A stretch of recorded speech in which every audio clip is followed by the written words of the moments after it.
Hello, ladies and gentlemen. Welcome back to our TTK videos.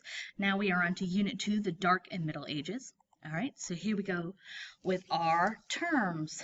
Fallow. To fallow is to lay, and we are referring specifically to agriculture here. So this is a farming term.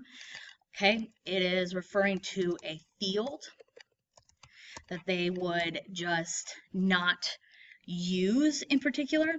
They would let the field lay. So they would have a field structure where they would use 4 pieces, and they would use 3 of them and let one of them lay for a season, not plant anything on it. And what that would do is that would allow the nutrients, I think I'm spelling this right. Yes. Nope, didn't. My B.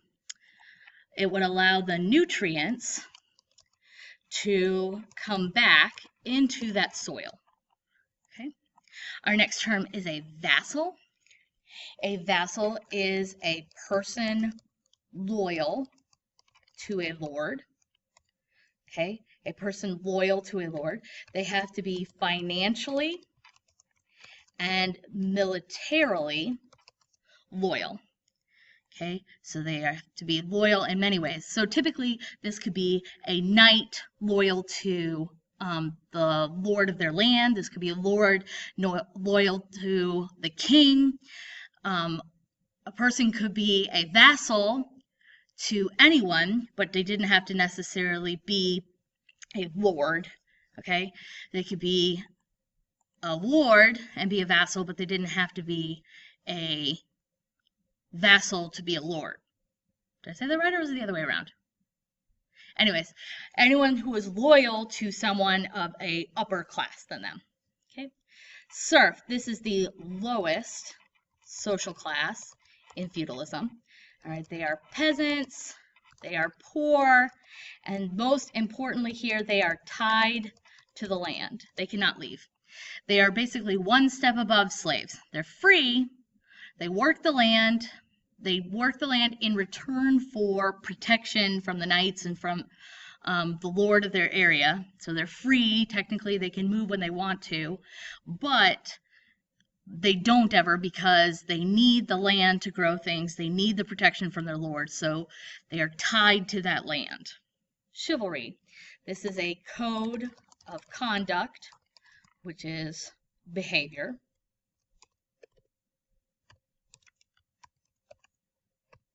For knights.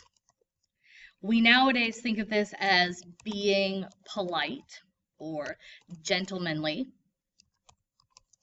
Right? Are you being a gentleman if you are being chivalrous? A lot of people say chivalry is dead now because nobody's a gentleman anymore, right? But this was a code of conduct for knights. Chivalry. Feudalism. This is what was set up to replace what happened with Rome after it fell. So the barbarians came in and they set up a social, economic, and military class system. Feudalism kind of set in and focused on all of that. We typically represent feudalism in a pyramid shape. Remember, we talked about social classes, right? So this is typically represented in a pyramid shape with the king being at the top, then next lords, and then knights, and finally at the very, very bottom, serfs. Okay. An epidemic is a quick spreading disease, right, is usually located only locally. All right, it doesn't spread too far. That's a pandemic, a widespread illness. But an epidemic usually is located in one central area, but it spreads very, very quickly and can be very, very, very, very dangerous. An epidemic. All right. Pestilence. Pestilence is a disease caused by filth. Okay, and filth we mean by being unclean. Okay, we're talking about by waste, so be it garbage or human waste, right? So not taking care of things like that, that's pestilence, right? Vernacular. Vernacular is written works in the spoken language of that area. Up until that time, what happened, a lot of things were still who was in charge, and that was what the Romans had. And so everything was still in Latin or in Greek. One of the major changes that started to happen towards the end of the Middle Ages was that people started to translate, particularly the Bible, or other literary works, particularly Chaucer, right, who wrote the Canterbury Tales, started writing things in their spoken language. So he actually wrote in English, which was very, very, very, very controversial for that time. So it's called the vernacular, to write in the vernacular. Nowadays, when we say to write in the vernacular, we say you're kind of writing in the slang of that time, to write in the vernacular.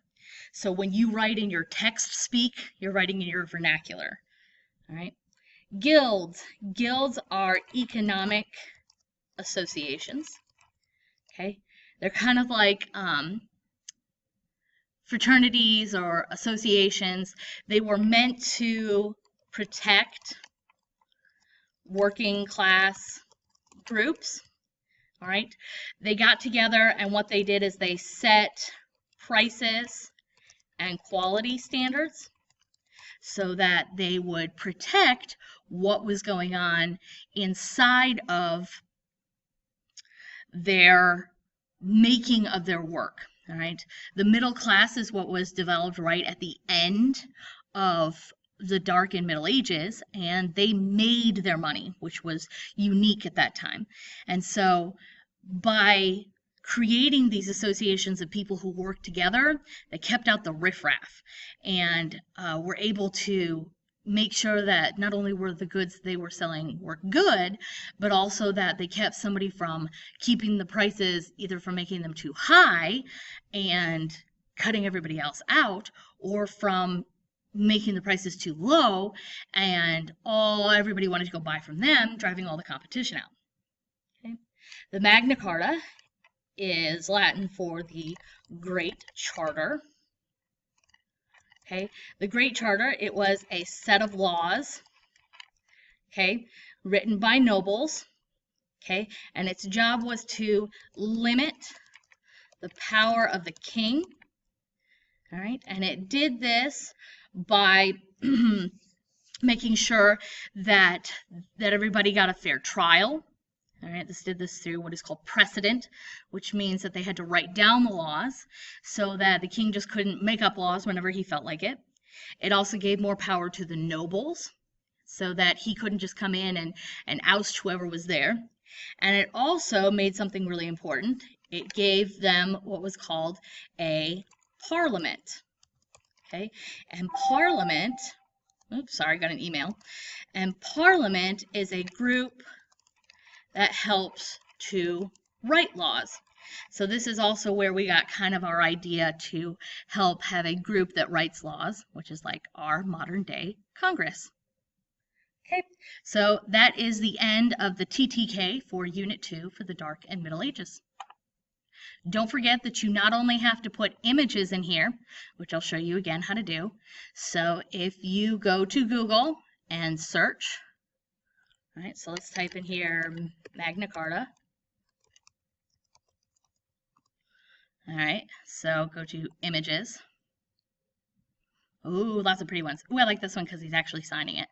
Okay, so you have to go to view image, right? So it's here with a white background, right?